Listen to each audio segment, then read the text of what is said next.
I'm Kurt Kelly from Actors Reporter and Live Videos Inc. and we're at the AFM 33rd edition in year 2012 with Heartline Films with Deborah and Ann. And Heartline Films got the name how?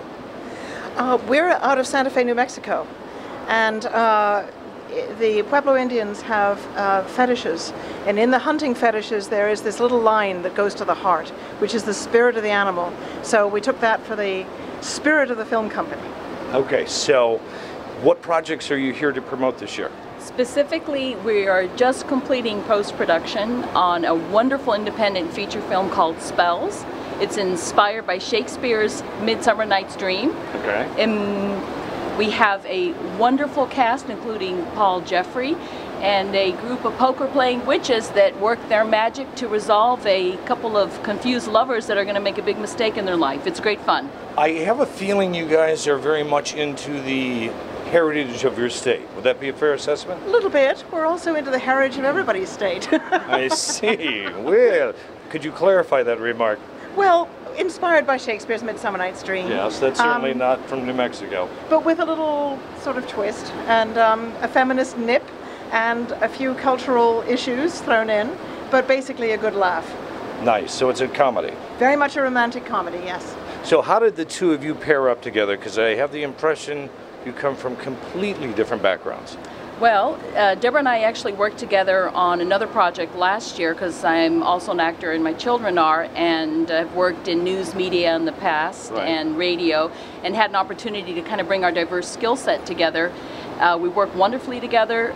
We have great creative energy, and we have a whole line of products already lined up to do next. So I thought a few moments ago you also told me you're a doctor. My day job, I'm a physician. I love it, and I love the creative process of film, and I've done a lot of news media in my physician career as well, so it's a natural evolution. So you would be considered a multitasker? Yeah, that and mom, yes. Yes. Great. Yes. So how's the working relationship for both of you here at this year's AFM? It's been great fun.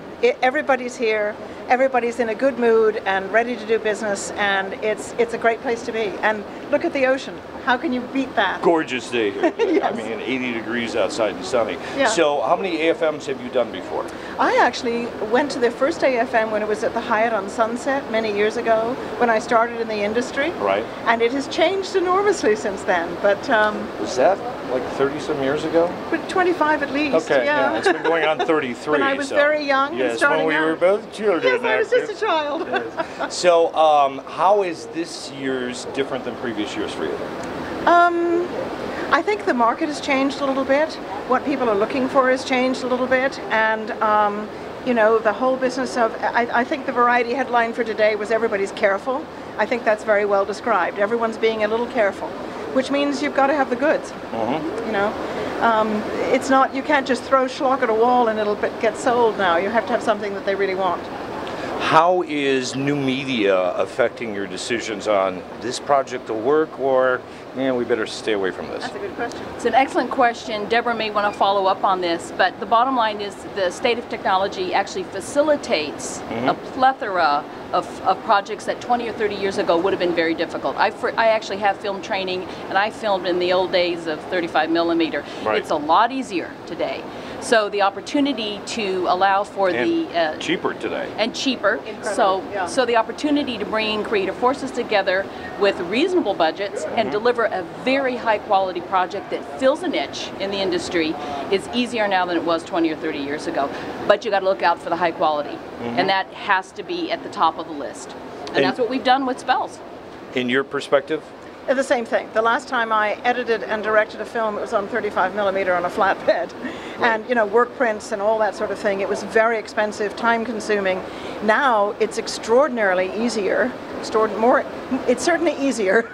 The problem is that means everybody's trying to make a movie. So there's a huge sort of channel of, I think I'm going to go make a movie films. Almost a glut of product. Yes. And so the struggle is to get your head above the crowd and say, well, you know, we've been in the business for a while, we're pros, we know what we're doing, have a look at us. And, you know, but in a way that's wonderful, because among that crowd, I'm sure there are a few geniuses who are about to burst on the scene. So it's exciting as well. Right. You know.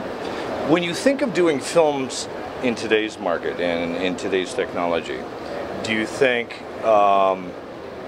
we still have to go to the box office, or now do you think, you know, direct to Netflix or Blockbuster is the way to go? I think we need to look carefully at all distribution outlets and markets. We need to take the same creativity that we've done in our film and look at all opportunities, whether they're national, international, whether they're theatrical release, which of course would be ideal, Right. and DVD and online content, and then, as you know, there are financials that go with all of that. So the Right. idea is really to have your product seen and appreciated so you can go on to the next project and do an even more wonderful job, and at the same time be able to have success in all distribution outlets. I think the breakthrough is the video on demand. Right. That seems to be what's hot.